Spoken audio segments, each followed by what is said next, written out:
नमस्कार दोस्तों, मैं हूं डीके यादव और आप देख रहे हैं जिम्मेदार कौन न्यूज। आज मेरी भौतिक उपस्थिति जनपद जौनपुर खंड जलालपुर के अंतर्गत एक रेहटी ग्राम सभा है, वहां पर है। मैं रास्ते से टहलते हुए जा रहा था तो एक होनहार नवयुवक दिखे हमें। तमाम पीछे जो देख सकते हैं युवा जो है कि बैठे हैं यहाँ भौतिक रूप से, इनको घेरे हुए थे। मेरे हृदय में स्वाभाविक तौर पे एक इच्छा जागृत हुई कि व्हाइट शर्ट और पैंट पहन करके और पीछे जो है कि स्कॉर्पियो गाड़ी, निश्चित रूप से ये या तो कोई प्रोफेशनल आदमी होंगे या फिर राजनीति में अतिरिक्त रुचि रखने वाले कोई विशेष पर्सन होंगे। संयोग से मैंने इनसे पूछ पड़ा कि आप अपना सामान्य परिचय दें, तो मुझे पता चला कि निश्चित रूप से ये लोक सेवक हैं, जन सेवक हैं और इनकी भी रुचि आज के दौर में जो देश की राजनीति चल रही है, स्थानीय स्तर का जो पंचायती राज का चुनाव होता है उसमें इनकी रुचि है। तो मेरी इच्छा हुई कि आज के जो युवा हैं, अमूमन देखा जा रहा है कि राजनीति को एक पैशन और प्रोफेशन की तरह इस्तेमाल कर रहे हैं। राजनीतिक समझ इनकी कितनी है और अपने क्षेत्र की समस्याओं को लेकर ये कितने संवेदनशील है और इनकी जनता के प्रति क्या कुछ करने की हृदय में जिज्ञासाएं पल रही हैं, इन सारे विषयों पर हम बातचीत करेंगे। सर, सबसे पहले तो जिम्मेदार कौन न्यूज में आपका बहुत बहुत स्वागत है। बहुत बहुत धन्यवाद आपका। आप सामान्य परिचय के साथ सबसे पहला प्राथमिक तौर पे मेरा प्रश्न यही होगा कि तमाम युवा मैं देखता हूँ आप हमेशा 10, 20, 50 युवाओं से घिरे रहते हैं। आखिर ये युवा आपके प्रति इतना आकर्षण क्यों रख रहे हैं और इनकी अपेक्षाएं आपसे क्या है? अब देखिए, हमारा व्यवहार ऐसा है, जब मैं जहाँ चलता हूँ सबके ज़रूरत को पूरा करता हूँ।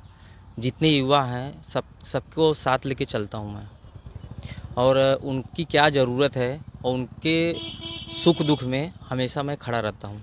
इसके लिए वो लोग हमारे साथ हमेशा जुड़े रहते हैं और मैं किसी के साथ छल कपट या गद्दारी ये सब नहीं करता हूँ। जिसके साथ जुड़ता हूँ दिल से, सच्चाई ईमानदारी से मैं जुड़ के काम करता हूँ। आपका शायद नाम जेडी यादव है जी। यही युवा ने हमें बताया कि जेडी यादव बड़े भाई साहब हैं और इन लोगों को हम लोग जो है कि मजबूती के साथ आगामी जो जिला पंचायती का चुनाव है उसमें हम लोग वार्ड नंबर 66 परावगंज से देखना चाह रहे हैं। क्या ये सच है? सही बात है। वहाँ पे क्या है कि हमारा लगाव बहुत ज़्यादा है। परावगंज, चौरी, वहाँ पे हमारे परिवार के भी लोग रहते हैं इसकी वजह से, और ज़्यादातर मेरा संबंध भी वहाँ के जितने नेता हैं और बाकी सब लोगों से बहुत अच्छा है। वहाँ के लोगों की खींच थी कि मैं वहाँ से चुनाव लड़ूँ, और बाकी सब नेता वहाँ पे बहुत लोग चुनाव लड़ते हैं लेकिन कोई सही से काम करवा नहीं पाता है। अगर किसी का दो परिवार के बीच में अगर किसी का झगड़ा रहता है, क्लियर कर नहीं पाते हैं, न समझा पाते हैं। उनको मैं सोचा हूँ कि जो जो काम बाकी है जनता के बीच में, उन लोगों के परिवार में जो जो झगड़ा का भी जड़ बना हुआ है, मैं सोच रहा हूँ कि एक बार मैं चुनाव लड़ूँ और उन लोगों का मुद्दा जो है उसको सॉल्व करूँ। देख सकते हैं ग्रामीण अंचल का एरिया होता है, तमाम छोटी छोटी समस्याओं को लेकर स्थानीय स्तर पे, नाली को लेकर, चक्रोट को लेकर, डांड मेढ़ को लेकर अमूमन आम तौर पे देखा जाता है विवाद खड़ा होता रहता है। एक गांव का, क्षेत्र का अगर कोई संवेदनशील जनप्रतिनिधि होता है तो निश्चित रूप से उनके हक और हुकूक की बात करता है और स्थानीय स्तर पे उसे बैठाकर प्यार मोहब्बत से समझा करके और स्थानीय समस्याओं को सुलझाने का प्रयास करता है। इन्हीं सारे प्रयास के लिए यह निश्चित रूप से जनप्रतिनिधि के रूप में अपने आप को देखना चाह रहे हैं। मेरी भी शुभकामनाएं आपके साथ है। अच्छा, ये बताएं, आज आम तौर पे विशेषकर उत्तर प्रदेश में, बिहार और उत्तर प्रदेश को लेकर अमूमन अंतर्राष्ट्रीय और राष्ट्रीय स्तर पर यह एक चर्चा का विषय बना रहता है कि पूर्वोत्तर भारत के जो युवा होते हैं वह राजनीति में बड़ा अतिरिक्त रुचि रखते हैं। डीजे के साथ चाहे दुर्गा पूजा मनाएं, चाहे अब देखते हैं बोल बम का नारा लगाते हुए जो है कि शिव चर्चा में और शिव पर जल जो है कि ढारने के लिए चल देते हैं। वो पढ़ाई लिखाई से थोड़ा सा उनका मोह भंग रहता है और इन सारी चीज़ों में अतिरिक्त रुचि रखते हैं। आप इन सारी बातों से कितना इत्तेफाक रखते हैं? देखिए, यहाँ पे अभी जैसा माहौल चल रहा है, अभी जितना बिहार यूपी में, अभी देखिए जनता बहुत ज़्यादा तरीके से जागरूक नहीं है। अब क्या है कि हम लोग का वही काम, हम लोग अगर नेता बनेंगे तो जनता को जागरूक करने का, जो जो शिक्षा नहीं पहुँच रही है वो शिक्षा पहुँचाने का हम लोग काम करेंगे, और पढ़ाई लिखाई में भी ज़्यादातर ध्यान देंगे। जो बच्चे जिसको पता नहीं है सब कुछ, वो लोग राजनीति में उतर जाते हैं या कुछ उल्टा पुल्टा अपना काम करने लगते हैं। तो यही चीज़ सुधारने के लिए अगर हम नेता बनेंगे तो उसको अच्छे तरीके से जो है हम लोग काम करेंगे। अभी बाकी लोग जो हैं किस तरीके से काम करते हैं, नेता बनते हैं, नेता बनने के बाद सब लोग अपना अपना सीखना चालू कर देते हैं।